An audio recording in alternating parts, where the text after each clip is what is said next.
Let's start with that famous question everyone thinks they know the answer to, but no one dares to speak out loud.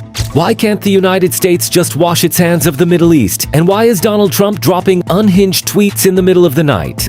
Let's rewind the tape for a second. For years, we were fed a fairy tale that Trump was just a businessman who would skyrocket the economy and that his famous Doge project would hand out dividend checks to the American public. But just days ago, the official financial disclosures released on June 30th, 2026 slammed us with a reality so jarring, the sheer scale of the grift quite literally shocks your consciousness. Now brace yourselves. The Trump Organization netted a staggering $2.29 billion in 2025 alone from various crypto and memecoin schemes. And what about the American public and global investors who poured their money into these projects because they trusted their president? They lost a whopping $2.28 billion. What we are looking at is a textbook rug pull president, someone who extracted $1.1 billion in liquid cash for his personal net worth while his investors watched 76% of their value evaporate. So why did Trump suddenly lose his mind at midnight and start flooding Twitter with claims like, "I'm going to give this state $400 million and that state $300 million in disaster relief"? It's basic damage control. The moment financial scandals blow up, you flood the zone with massive, arbitrary numbers to confuse the public and control the narrative. While you're out there struggling to make ends meet, billions of taxpayer dollars are being funneled through rigged, no-bid contracts to build ballrooms and underground bunkers in Washington, D.C. You look around and see skyrocketing inflation and a surging national debt, yet they are using obscure White House repair budgets as front entities to hand out billion-dollar contracts to their inner circle. But the real danger isn't just this internal plundering, it is the sheer cliffside that this financial rot has pushed American foreign policy and national security into. The Wall Street Journal recently dropped a bombshell report declaring that relations between the United States and its biggest regional ally, Saudi Arabia, have completely fractured. Do you know why? Because back in May, the Trump regime launched a military invasion plan against Iran dubbed Project Freedom. And the arrogant minds in Washington didn't even bother asking Saudi Arabia. They just showed up and said, "All right, we're using your air bases and your airspace." And how did Saudi Arabia react? They basically said, "We are not going to be pawns in your never-ending wars that turn the region into an absolute junkyard." They turned around and made a historic move. Brokered by Pakistan, they sat down with their arch-nemesis, Iran, and signed a de-escalation agreement.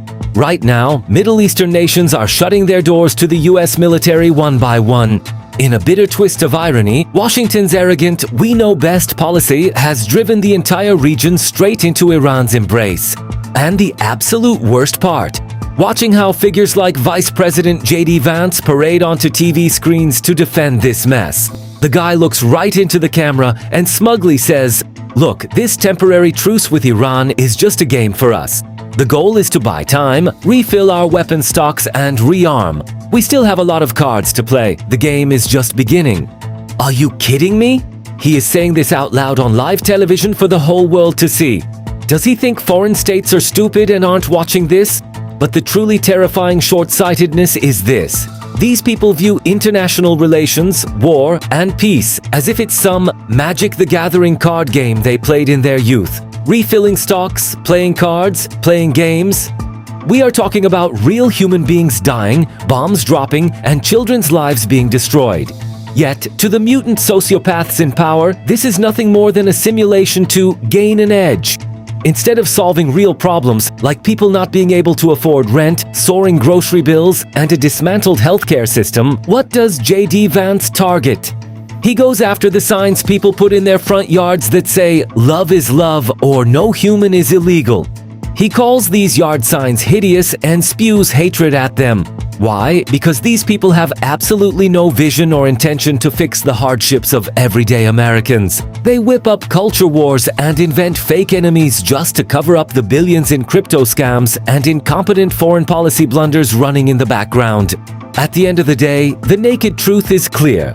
On one side, you have an administration selling fairy tales about the golden age of America while milking its own citizens dry and alienating its allies.